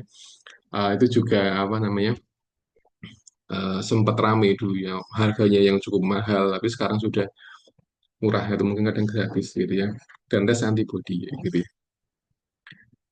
Nah, ini eh, tata laksana teman. Jadi ketika pasien COVID-19 terinfeksi dan dia asimptomatik, berarti ada alurnya gitu ya. Dia punya kontak nggak dengan pasien? Kalau iya, dia harus vaksin dan harus karantina mungkin 5 hari dan sebagainya gitu ya. Kalau tidak ada bukti ya dia tidak perlu karantina gitu. Tapi dulu beberapa orang yang dia berpergian ke luar negeri itu biasanya dia dikarantina sekian hari, 2 minggu, jadi dia tidak boleh kemana-mana gitu ya. Kemudian kalau emang dia apa namanya ada tandanya atau simptomatik ya dia dilihat dulu ya tandanya seperti apa. Kalau positif, dites positif berarti dia harus isolasi 5 hari minimal. Kemudian dites spesimennya, kemudian diamati dia ada kontak nggak dengan orang lain. Kalau ada kontak ya dia harus ini apa namanya isolasi gitu ya, dan seterusnya. Jadi ketika bergejala sama tidak bergejala itu keduanya dia punya treatment yang beda. Ketika bergejala itu rata-rata akan diminta untuk apa namanya karantina. Nah, karantina ini kalau di ini ya di panduan CDC dari Amerika dia ada 5 hari, at least 5 hari karantina. Jadi dia pulang dari luar negeri misalnya, kemudian dia bergejala, itu ya dia harus di apa namanya karantina di rumah kayak gitu. Keluarga di rumah diungsikan dulu kayak gitu ya. Nah, ini susahnya di situ teman-teman. Jadi tidak ada mekanisme karantina yang jelas. Sehingga ketika orang pulang ke luar negeri, kemudian di rumah ada keluarganya, ini yang jadi problem. Keluarganya mau diminta tinggal di mana gitu ya, ini masalah. Makanya menyebarnya, COVID itu dia menyebarnya banyak karena diantaranya adalah tadi ya, apa namanya, sistem mekanisme karantina yang tidak jelas. Sehingga ketika satu orang di keluarga dia kena, biasanya akan menular kemana-mana. Dan ketika menular satu rumah, tetangga ikut kena, depan rumah ikut kena, dan lain sebagainya akan menjadi apa endemi, kemudian dan seterusnya menjadi epidemik dan menjadi pandemi gitu ya. Yang terlaksananya adalah antivirus, kemudian pernafasan, ventilator ini di rumah sakit wajib di rumah sakit. Jadi teman-teman ketika ada pasien yang infeksi COVID itu ya tetap wajib dibawa ke rumah sakit ya, karena dia harus diberikan HFNC ketika dia memang sudah apa nafasnya sudah bermasalah ya, baik dilihat dari SpO2-nya atau mungkin clinical respirasinya bermasalah menggunakan otot bantu dada yang cukup lumayan, maka dia apa namanya diamati atau diterapi dengan ventilator kayak gitu. Kemudian diberikan obat antisteroid dan juga transfusi plasma. Nah, plasma ini dulu pernah menjadi terapi standar, cuman sayangnya dia tidak punya efek yang bagus pada pasien yang dia sudah kena COVID. Contoh realnya adalah misalnya ada pasien COVID-19, dia sudah kritis kondisinya, kemudian dia sudah diberikan terapi-terapi yang lain, dia sudah tidak punya pengaruh apa-apa, kemudian ada yang memang memberikan rekomendasi transfusi dengan plasma, tapi plasma itu tidak tadi ya tidak punya berpengaruh. Plasmanya dari mana? Plasmanya dari pasien yang sudah kena infeksi kemudian dia sembuh, darahnya diambil kemudian diambil plasmanya. Itu tidak punya efek yang cukup bagus yang saya baca di penelitian ini, transfusi plasma gitu ya. Karena pasien yang akan ditransfusi dia sudah kondisinya sudah kritis kayak gitu. Tapi kalau kondisinya dia sudah mulai membaik, mungkin di transfusi plasma mungkin punya efek yang cukup signifikan. Tapi ketika pasien dia sudah kondisinya sudah benar-benar kritis ya diberikan plasma ini agak-agak sudah tidak akan menolong pasiennya. Itu yang ada di penelitian dan sudah ada beberapa case yang memang itu terjadi. Jadi di transfusi plasma itu tidak membuat perbaikan klinis pada pasien yang sudah kena infeksi COVID gitu ya. Nah, pencegahannya adalah cuci tangan, kemudian ya apa lifestyle ya dengan hindari keluar rumah ketika mengalami flu, kemudian jaga jarak gitu ya, tutup mulut dan sebagainya. Ini infeksi umum ya gitu ya. Jadi pencegahannya adalah dengan merubah perilaku sebenarnya. Kemudian ada beberapa orang tertentu yang dia tidak menggunakan masker, misalnya anak-anak di bawah usia 2 tahun itu susah. Jadi kalau ada anak kecil yang di bawah 2 tahun yang kena infeksi itu agak apa namanya susah untuk disarankan menggunakan masker karena pasti akan dilepas gitu ya dan tidak nyaman ya. Yang kedua ada orang yang susah bernafas itu juga tidak perlu diberikan masker karena dia menghambat oksigen yang masuk kayak gitu.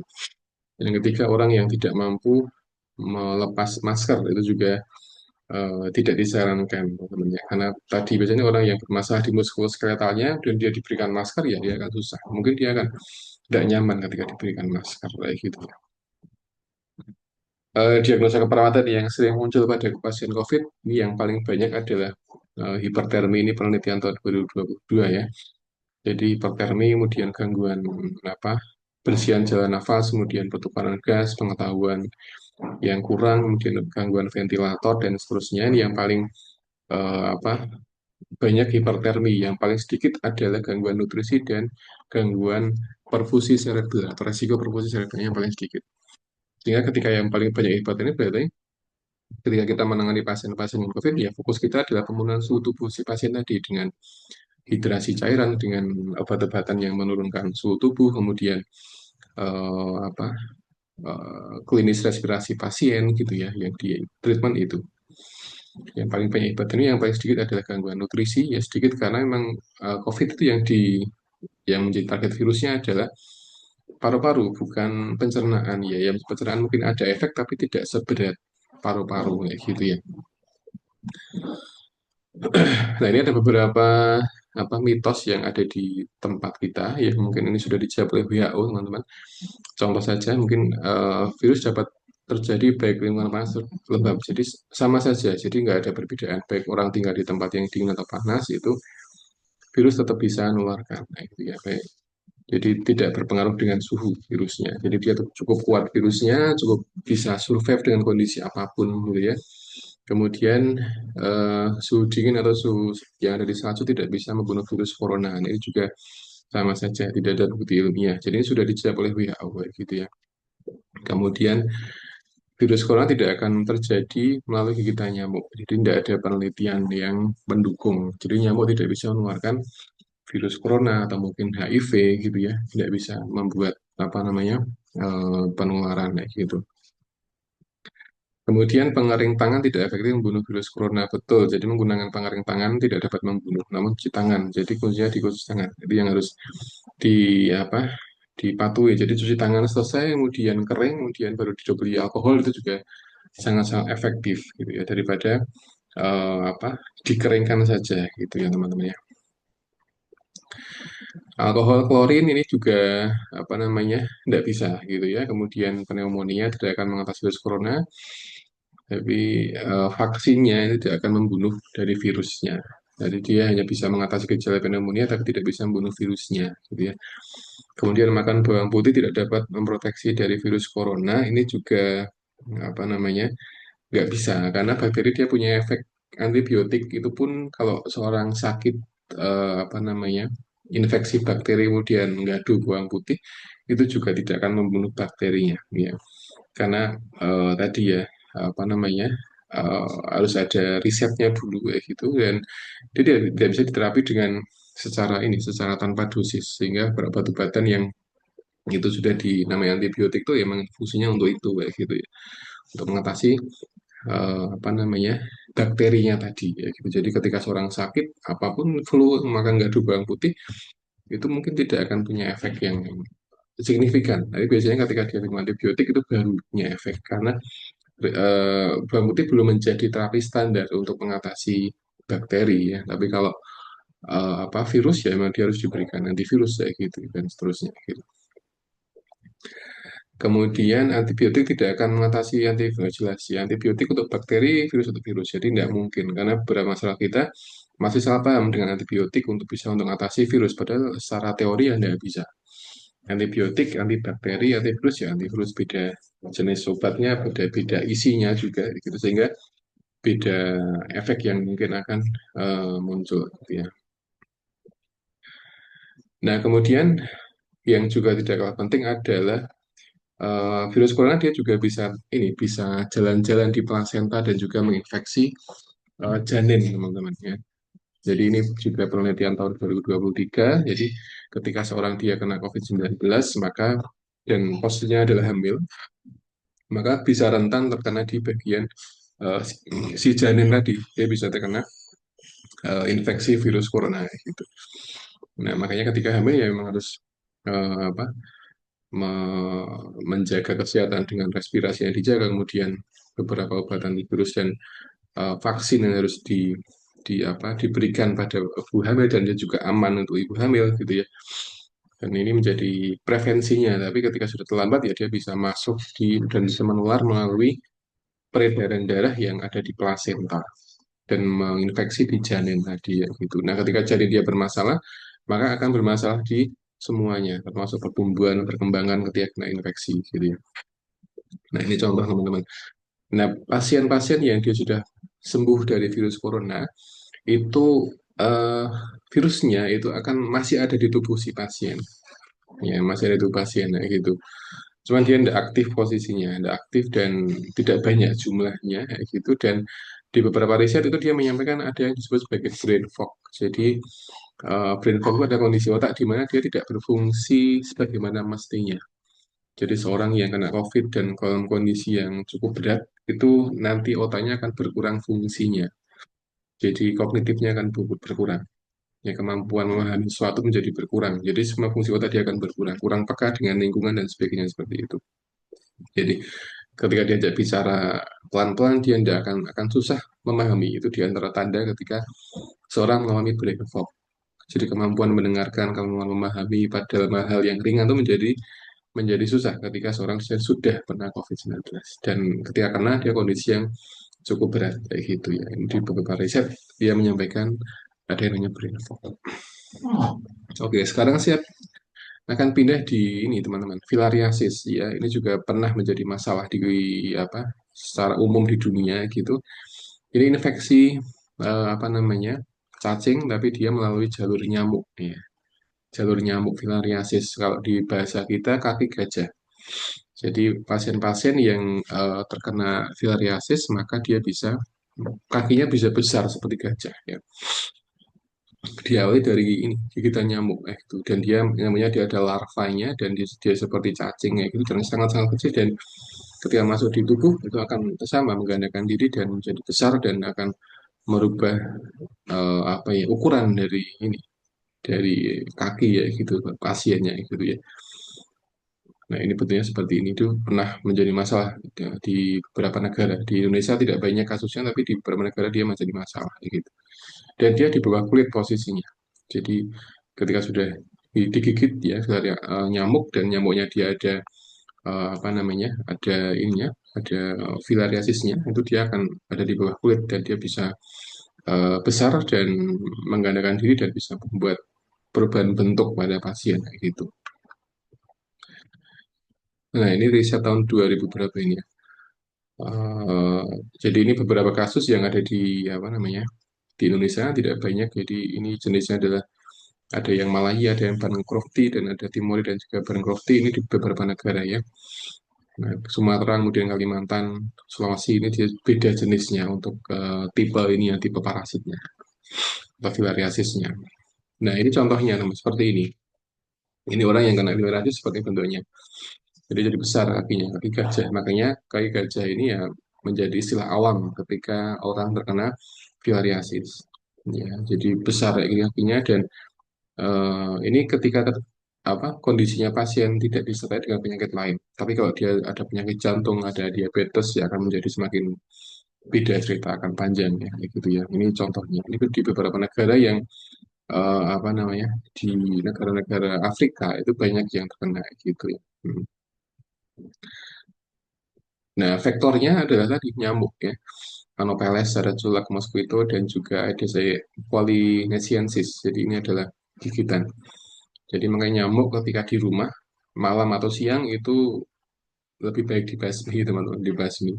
Gigitan siang itu juga resiko, gigitan malam juga resiko. Makanya ketika ada nyamuk ya harus dibasmi. Jadi nyamuk itu pada dasarnya dia vektor penyakit gitu ya. Jadi emang apa namanya idealnya itu di rumah kita emang nggak boleh ada nyamuk kayak gitu ya. Kalau ada nyamuk siang jam sekian jam 9 setengah 10 ya teman-teman harus waspada gitu harus dihilangkan. Kira-kira ada nggak sih potensial-potensial yang menjadi tempat tinggal nyamuk itu harus dibersihkan sehingga tidak memicu masalah-masalah baru. Di tempat kita yang paling banyak ada DB ya, DB di berdarah itu banyak. Ketika satu orang kena biasanya apa namanya di beberapa tempat tuh dia biasanya mudah ini mudah mudah terkena juga kayak gitu ya. Satu rumah kena nanti kemudian nyamuknya kemana-mana begitu, begitu tetangganya gigit yang lain itu juga akan jadi satu problem di sebuah desa biasanya kayak gitu ya. Dan di apa Rumah sakit pun juga kurang lebih sama. Jadi beberapa bulan tertentu ketika musim-musim tertentu dia tinggi untuk prevalensi DB biasanya di daerah di desa X gitu ya. Ada banyak kayak gitu tapi tiba-tiba nanti berkurang sendiri ya gitu ya. Nah, untuk yang filariasis dia adalah nyamuk Anopheles dan juga ini Aedes polynesis. Jadi Aedes itu dia masih satu ini, satu spesies dengan Aedes aegypti sama dengan nyamuk DB gitu ya. Dan kita tidak mungkin kalau ada nyamuk ini dilihat ini nyamuknya jenis apa ya. Nah, itu nggak mungkin kan ya. Jadi ketika ada nyamuk ya sudah dibasmi saja ya dengan banyak sekarang banyak metode untuk membasmi nyamuk gitu. Karena ya dia jadi vektor untuk penularan penyakit tertentu tapi bukan HIV ya. Dia DB atau mungkin variasis itu yang apa penyebabnya.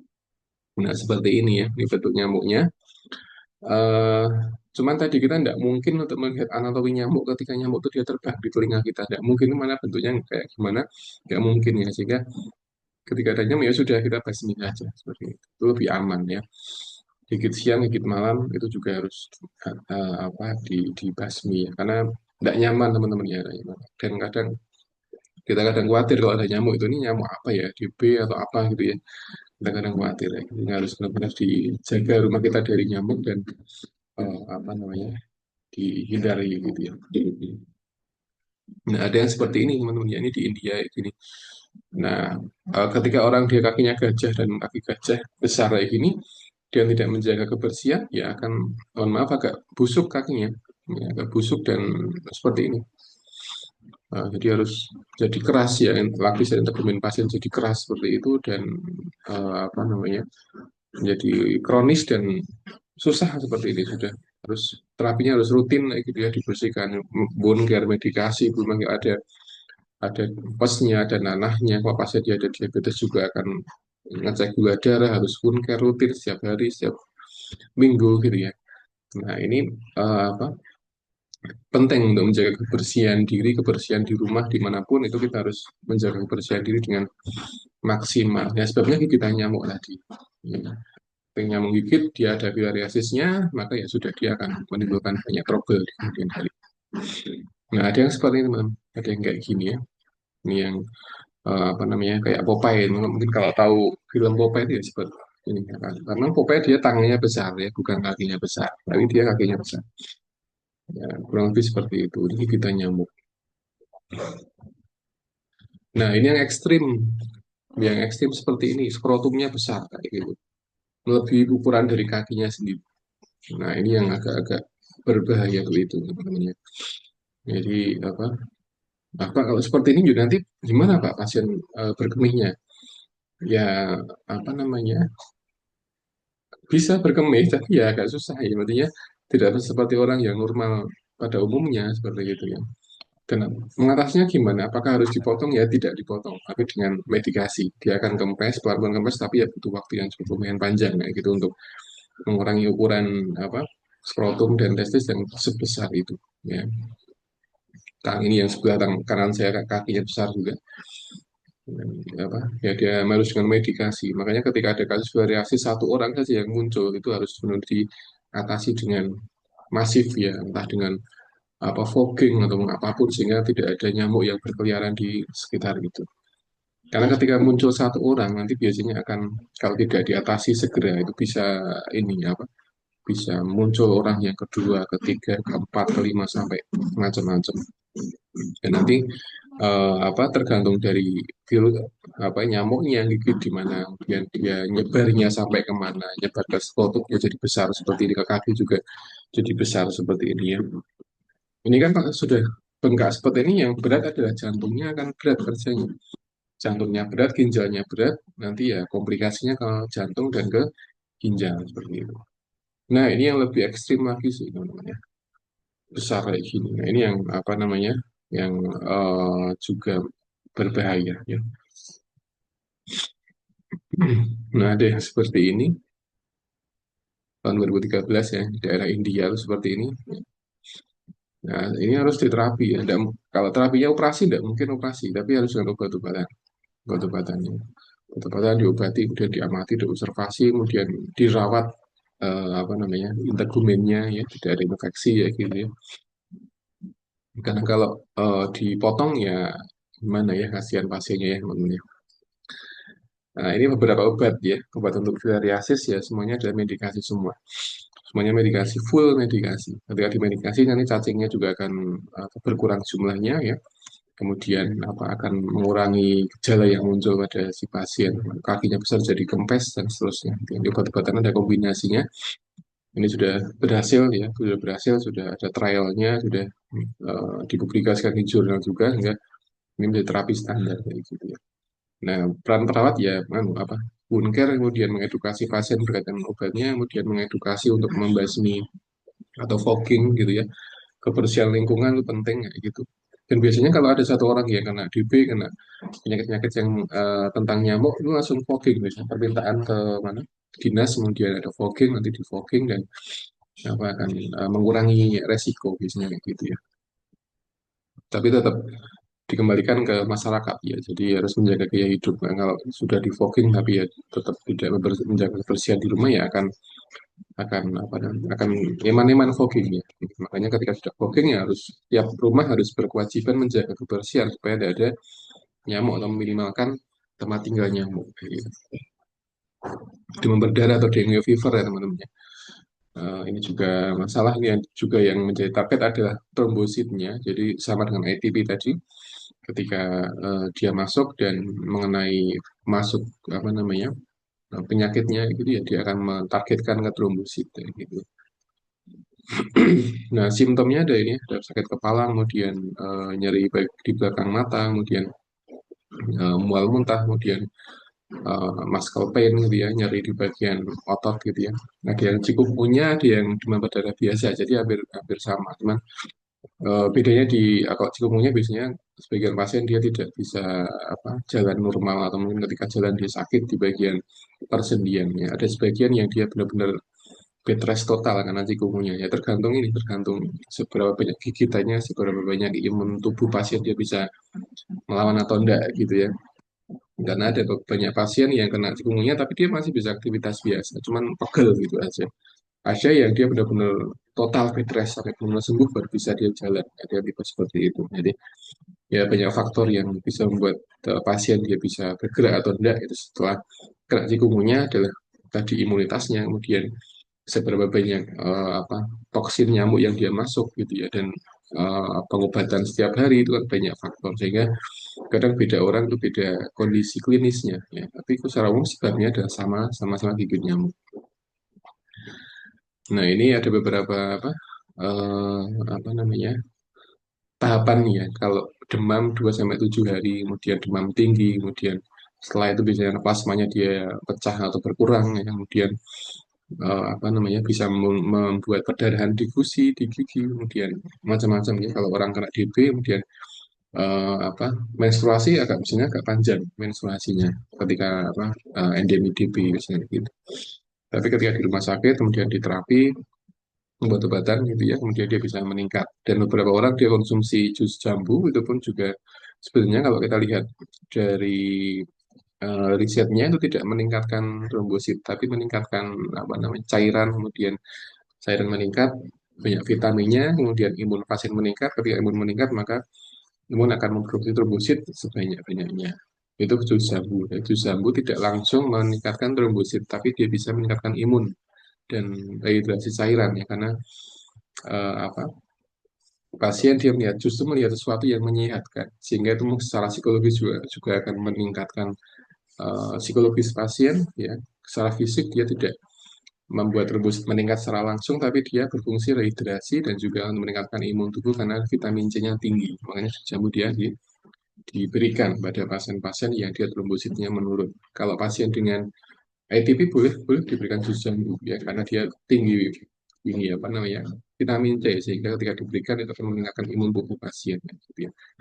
Tapi apakah bisa kita memberikan jus jambu saja pada pasien DB dan ETP? Tidak bisa, karena harus dengan obat-obatan. Dan jus jambu dia hanya komplementer aja, tambahan gitu ya.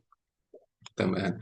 Kalau tanpa jus jambu bisa, karena sudah banyak pasien-pasien dengan DB gitu ya, diberikan obat-obat tanpa jus jambu dia juga sembuh gitu ya.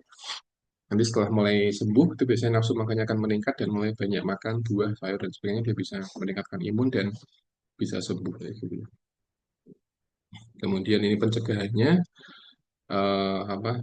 Semuanya berkaitan dengan perilaku, teman-teman. Jadi membuka jendela, kemudian memakai apa kelambu dan mengganti pakaian sering mungkin ketika sakit dan sebagainya, istirahat dan minum air putih yang cukup, kemudian apa namanya anti nyeri dan seterusnya. Tidak seberat HIV. Jadi ketika teman-teman merawat pasien dengan dengue itu ya biasanya diamati trombositnya berapa, kemudian rehidrasinya bagaimana, kemudian ada tidak perdarahan yang muncul dari pasien ketika dia terkena DB ya, entah di gusi atau di kaki atau ketika dia menstruasi itu diamati.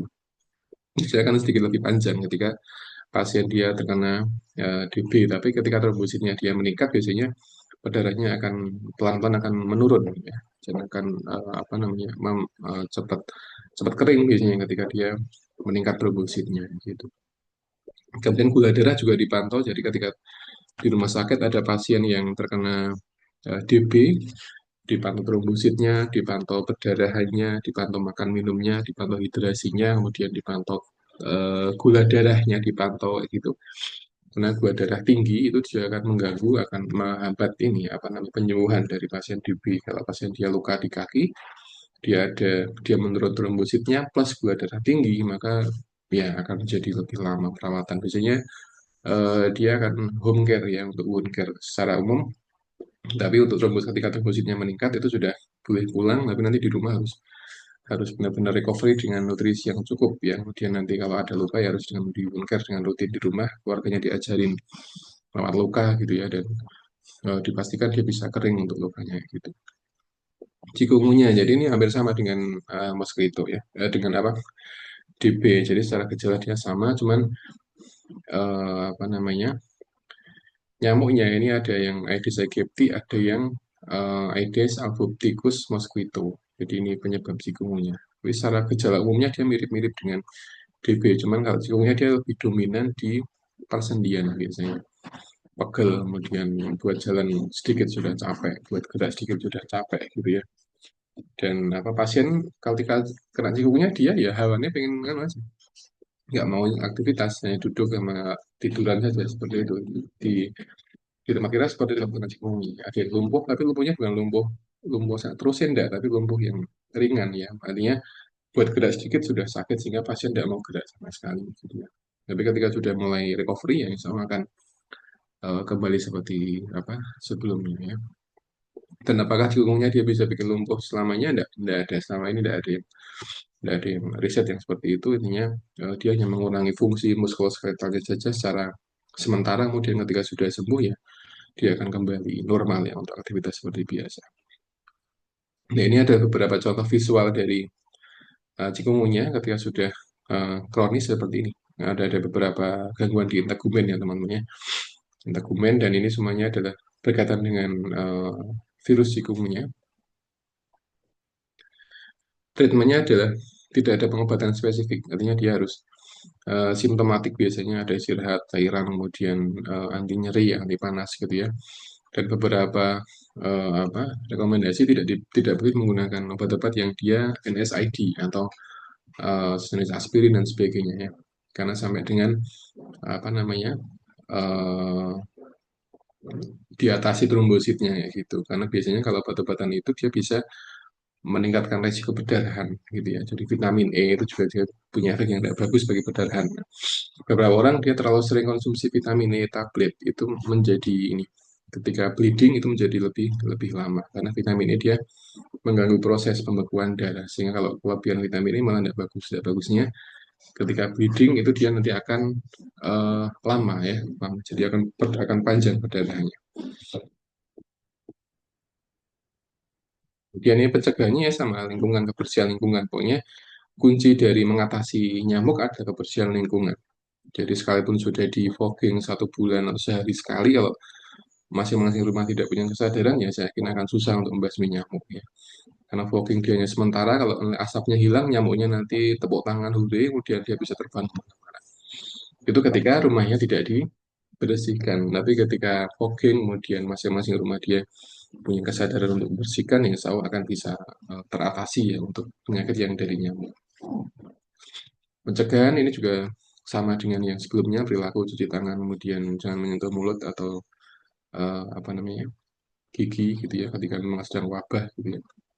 Tapi kalau teman-teman sedang kondisi aman di rumah, kemudian nggak cuci tangan, kemudian megang mulut seperti ini, insya Allah tidak masalah ya.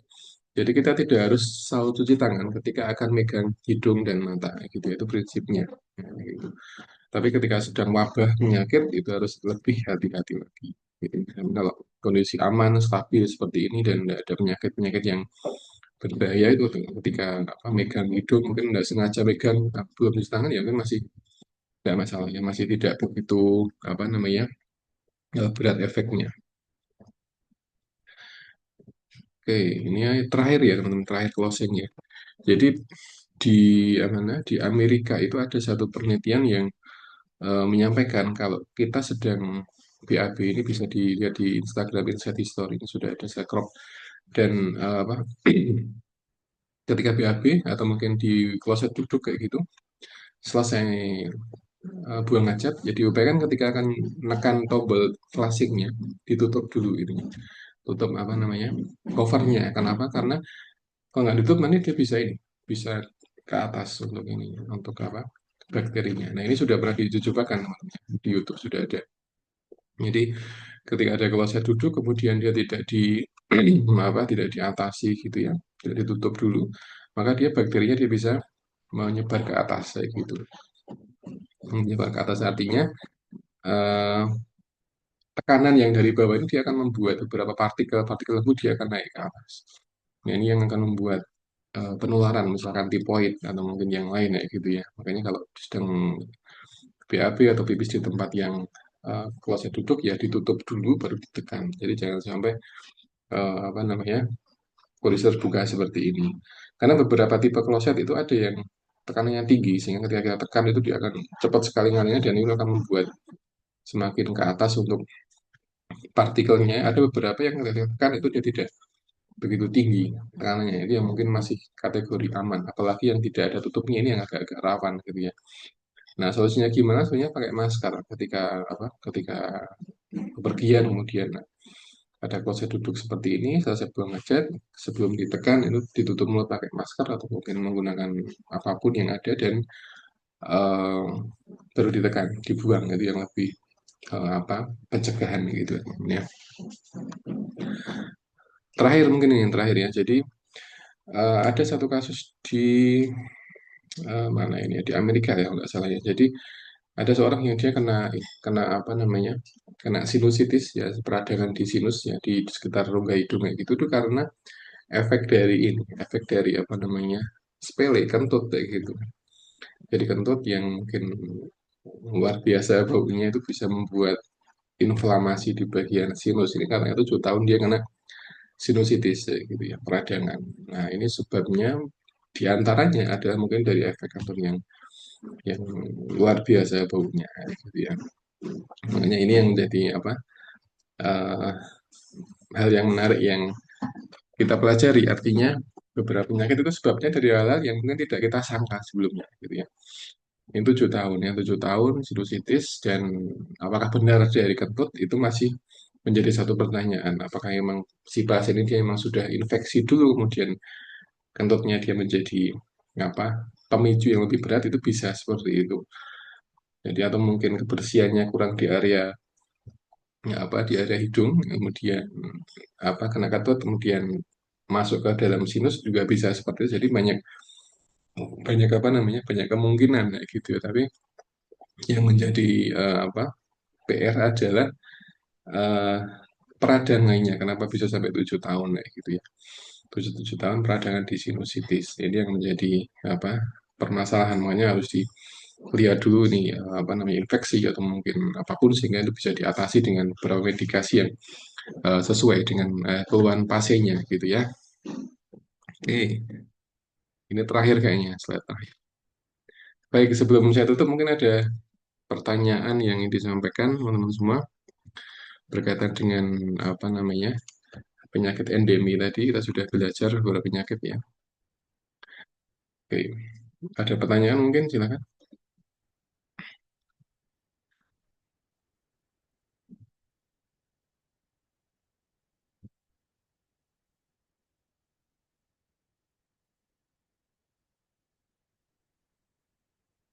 Ada pertanyaan?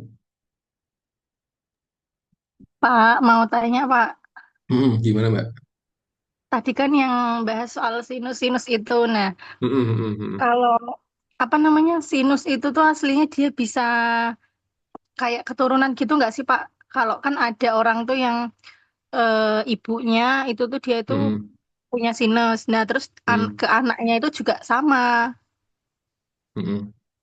Itu Nah, emang keturunan atau gimana Pak? Kok bisa iya. ibunya anaknya kedua anaknya tuh kayak gitu semua? Ya.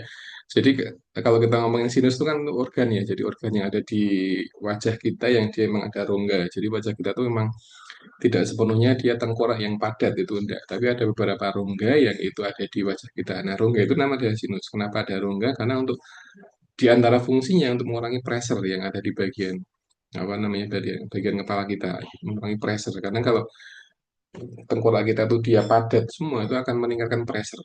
Karena ketika pressure meningkat, maka otomatis akan membuat fisiologi yang ada di otak kita akan bermasalah, akan pusing dan sebagainya gitu. Nah, sinus itu adalah rongganya. Jadi ketika ada pasien dia kena sinusitis kemudian menurun, itu pada dasarnya adalah mungkin itu yang barangkali bermasalah adalah anatomi dari sinusnya kayak gitu. Jadi sinus itu dia punya bentuk sendiri ya. Jadi kalau kita lihat di anatomi itu kan ada beberapa rongga-rongga gitu ya. Nah, rongga itu dia terbentuk karena apa namanya secara genetik teman-teman, secara genetik ada beberapa rongga yang dia memang secara anatomi dia beda dengan yang normal lah gitu. Nah, karena perbedaan tadi yang bisa memicu memudahkan untuk mengalami infeksi gitu. Nah, kalau berkaitan dengan keturunan barangkali sebabnya karena perubahan anatomi. Jadi perbedaan anatomi atau mungkin kesamaan anatomi antara nenek, anak dan cucu itu mungkin secara anatomi mungkin sama. Barangkali seperti itu ya. Dari perbedaan anatomi yang membuat itu memudahkan infeksi pada sinus tadi gitu. Nah, ketika infeksi namanya bukan sinus tapi sinusitis. Nah, ketika ada itis berarti dia adalah peradangan. Nah, kenapa meradang? Karena ada sesuatu yang dia tinggal lama di sinus. Jadi ada benda asing yang dia tuh ada di sinus dalam waktu yang lama. Nah, karena dalam waktu yang lama tidak bisa keluar, terjebak di sana, kemudian sel-sel di sinusnya dia menganggap sebagai benda asing, dan sel tadi dia menyerang benda asing tadi, sehingga dia menjadi peradangan, nah gitu. Nah, ketika ada nenek, kemudian orang tua, kemudian anak, cucu, dan sebagainya dia sama-sama sinusitis, itu ada banyak penyebab. Di antaranya mungkin ada perbedaan bentuk anatomi dari sinus, sehingga dia mudah mengalami infeksi, itu yang pertama. Yang kedua, itu mungkin ada kondisi penyakit yang memang itu tidak ditangani dengan maksimal selama dia sakit. Contohnya adalah influenza yang paling gampang pilek kayak gitu. Nah, pilek itu ketika tidak ditangani dengan baik, misalkan anak kecil pilek atau mungkin orang dewasa pilek dan apa sekretnya tidak dibuang, itu dia bisa terjebak di sinus. Nah, ketika pilek sampai di sinus dan apa pas pileknya itu memang tinggi bakterinya, maka dia bisa membuat sinusitis kayak gitu. Jadi sinus adalah organnya, sinusitis adalah penyakitnya seperti itu. Nah, kesimpulannya ketika ada nenek, kemudian orang tua, kemudian anak, cucu, dia sama-sama sinusitis, barangkali sebenarnya dari aspek anatominya yang pertama, dia berbeda anatomi sehingga anatominya dia dari nenek sampai keturunannya dia sama, sama-sama anatomi yang riskan untuk terjadinya apa peradangan. Yang kedua dari penyakit yang mungkin sama, jadi pernah pilek kayak gitu ya. Semua orang saya kira punya pilek, cuman karena anatomi yang berbeda sehingga menjadi lebih rentan terkena sinusitis. Tapi sinusitisnya masih bisa diatasi, artinya kalau belum terlambat dia masih bisa diatasi gitu, masih di antibiotik masih bisa sembuh. Nah, dan itu banyak kasusnya.